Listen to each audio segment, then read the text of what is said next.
Good morning, everyone. Right, okay, I think that's in focus. That's all right. Um, just while we wait for everyone to jump in, been reading a little bit more of my Fibonacci's rabbit. Still haven't got onto the Fibonacci's rabbit bit, but as we are doing fractions, I thought I would read up on fractions.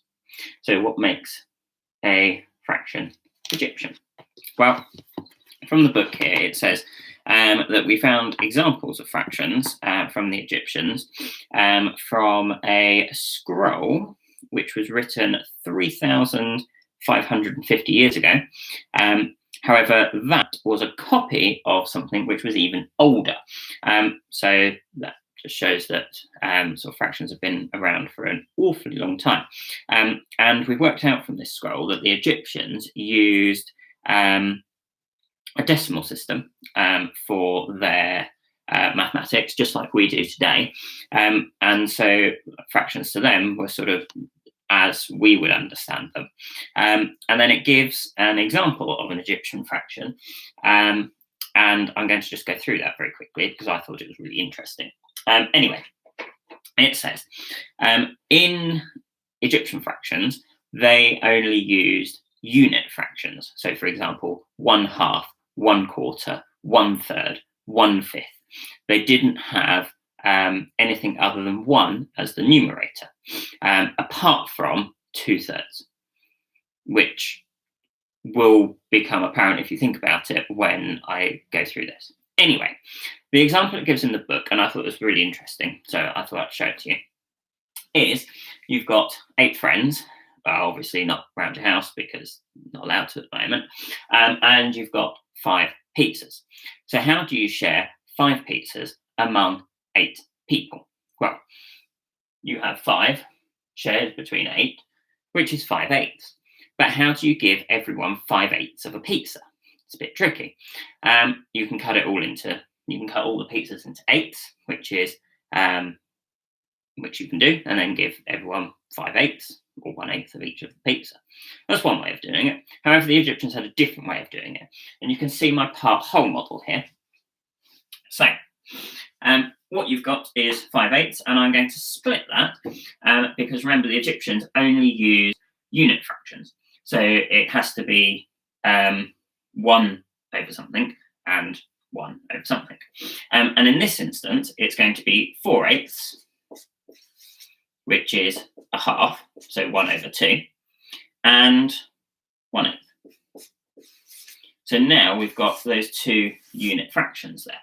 So, and it says this is really apparent, and I haven't quite worked it out myself yet. But anyway, what you have to do, rather than cutting every pizza into 8s and then giving everyone 1/8 of each of those pizzas, what you do is you cut 4 of them into half, and then the last one you cut into 8s. And then you can give everyone half a pizza and an 8. That's Egyptian fractions. I don't quite get it myself, but that's what it says. Anyway, on to today's learning. Whoops. Yeah, I think that's going to fall off. Yeah. Right. So today's learning, fraction sequences. Well, I thought this lesson was quite easy, actually. And if you've already done it, good. If you haven't, then you'll race through this. It won't take you very long at all. Hence why I have got a little challenge for later, which I will show you, hopefully without tearing it off the board like I did for the other piece. Anyway, fractions. So all a fraction is part of a whole. So what I've got up here, let's start off on this bit. If I just move the board in a little bit so you can see. Yes, no, anyway, what you've got here is the parts between 0 and 1. And these parts are split up into 4 quarters or halves. Okay, I'll rub down a little bit of the line. Never mind. So, all fractions are part of a whole. And most of the time, we represent fractions between 0 and 1. So, for example, quarter 2 quarters, or a half, 3 quarters. However, most of the time in real life, you don't actually use the fractions between 0 and 1. You use the fractions between two whole numbers, two integers. So I've got exactly the same here, but at the start of my number line is 7, at the other end is 8. So we have 7 and 1 quarter, 7 and 2 quarters, or a half, 7 and 3 quarters. Okay? And so that's how it works, and it just continues up. So if we continued this number line here, then you'd have 8 and a quarter, and so on and so forth. Okay. So on to today's learning from the book.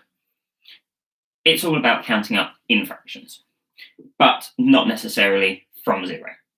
Although I think challenge 1 does start from 0. So challenge 1 asks you to count up in halves until you reach 10. So I've started it off here for you. Half, 1, 1 and a half, 2, 2 and a half, 3, 3 and a half, 4. Now humans are very good at spotting patterns. So you've probably realised there would be 4 and a half next, then 5, then 5 and a half, and 6, and so on, and so on, and so on, until you get to 10. Or however far you can reach across your book before having to start a new line. Okay, not too tricky. You've got halves, you've then got quarters, and you've then got thirds. All the denominators are the same, and that goes for all of the challenges, which is why I don't think it's too tricky. Then, on to challenge 2. For challenge 2, it's a little bit trickier because it asks you to start at a specific number, and this is challenge 2, number 1, F, so the very bottom one, on page 38. So it asks you to start at 5 and then count up in sixths. So the denominator is 6.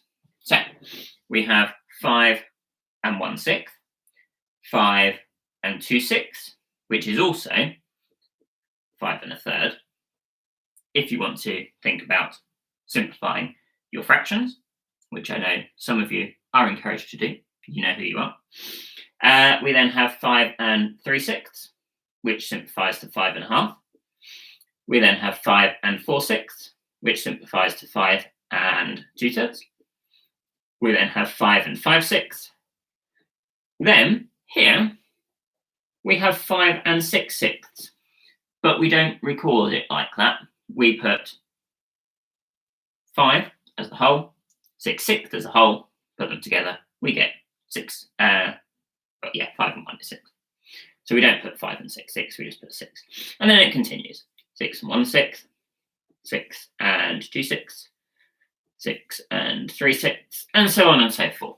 Okay, not too tricky there. I know it says go up to 8 or 4 or 10 or 7 or 13 or 15, but if you just do a number line or as a sequence of fractions using commas in between, just do it for the line as far as you can. Otherwise, you're just going to be writing fractions for fraction's sake.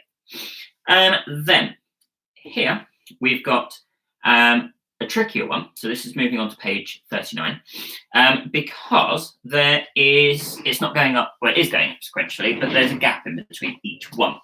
So it goes a quarter, 3 quarters, 1 and a quarter, 1 and 3 quarters. But you'll notice that between each one there is a gap. Therefore, it's not going up in. So the rule here is plus 1 sixth. The rule here is plus a half. Whereas here, it's plus 2 quarters. So we've got a non-unit fraction there. We're not Egyptians. We will use non-unit fractions. So 1 quarter add 2 quarters is 3 quarters. So we could put in here 2 quarters, but we can count up and you'll see a pattern going on already, most likely. 1 quarter, 3 quarters, 1 and a quarter, 1 and 3 quarters, then 2 and a quarter, gap, 2 and 3 quarters, gap, 3 and a quarter, and so on and so forth. You'll notice that the numerators in these go 1, 3, 1, 3, 1, 3, 1, 3. So if you have 2 or 4 as a numerator, you will know you made a mistake. Then, on to challenge 3. With challenge 3, it starts with challenge 2 as well at the end. But with challenge 3, they all start in the middle. And so you have to count forward and backwards with these. And it's exactly the same, not too tricky. So, first of all, what I suggest you do is work out what the rule is. Because for challenge 3, question 2, it says write the rule for each one. So you might as well do that to start off with because you're going to anyway. So the rule here, if we think about what we've added to get from 1 2/5 to 1 2/5, 1 2/10 to 1 5/10, the rule is add 3/10. And that's the same here. Add 3/10, add 3/10, and that will be the same here. Add 3/10. So let's go from 1 8/10 and add 3/10. 1 9/10. Well, 1 10/10 will be 2, and then 2 1/10. 2 1/10 is the next one. And then I need to add another 3/10. Well, that's going to be nice and easy because it doesn't go over a whole. So that will be 2 4/10. Then here we need to work backwards. So because we're moving back down the number line to the left, we're actually going to take away 3/10. And this is what makes challenge 3 difficult, is because you're crossing over the whole number. So we've got 1 2/10, 1 1/10, 1 9/10. So I know that 9/10 will be there. And then I can take away another 3/10 going down that way. Take away 3/10, and that gives me 6/10. And you can do the same for 2 more, and that gets you to 0. Now, what makes challenge 3 tricky is you do have to cross over the whole number. So what I suggest you do, I remembered to mute my phone, but not my iPad. Apologies about that. What you need to do is make sure that when you're counting up and counting back, you are including that whole number. So here, when I counted back, if you listen carefully, 1 2/10 is what we started with, 1 1/10, 1 and no tenths, 9/10. And if you're not sure, draw a little number line with every step, and then you can see how that works. Or look back at your work from previous, and you might have that number line already drawn, or those fractions already in sequence to help you. Like I said, I don't think the learning is too tricky today. It's good to sort of keep practicing working in fractions, especially when we're working with mixed numbers, which is where we have a whole number and a fraction. But because I thought the learning was nice and easy today, there is a challenge for you. And I have set the teachers this challenge as well. And I know that none of them watch this stream. So I can happily show this to you and explain a way of working it out, knowing full well that none of them will look at it and therefore have the answer when I ask them this question next week. So this is the challenge. I'm just going to move it back a little bit. There we go. So 1/5 of the animals in a zoo are monkeys. So I've drawn my bar model here, and it's split up into 5, and 1/5 of those are monkeys, and the other 4/5 are other animals. But we don't know what that is yet. We don't know what that whole is. 5/7 of the monkeys are male. So I have drawn a small bar underneath the monkeys, which is split into 7. And 5/7 of those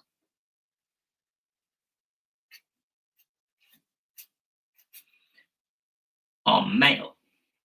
There are 10 male monkeys. So this 5/7 means that there are 10 male monkeys. You may see some equivalent fractions going on there. If I move that forward a little bit for you to see. So you may be able to work out, hint, hint, what one of these sevenths is. So there are 10 male monkeys. How many animals are there in the whole zoo? I'll let you figure that one out, but that bar model should help you. Send me your answers and I will send you some dojo points if it's correct, or if I see an excellent bar model where you're showing you're working out using equivalent fractions, because not necessarily interested in a correct answer, although that'd be nice. I want to see how you're working it out instead. And that's why I've given you this starting point to give you a hand. Right, take care of yourself, get on with your learning, and I look forward to seeing your work. Bye for now.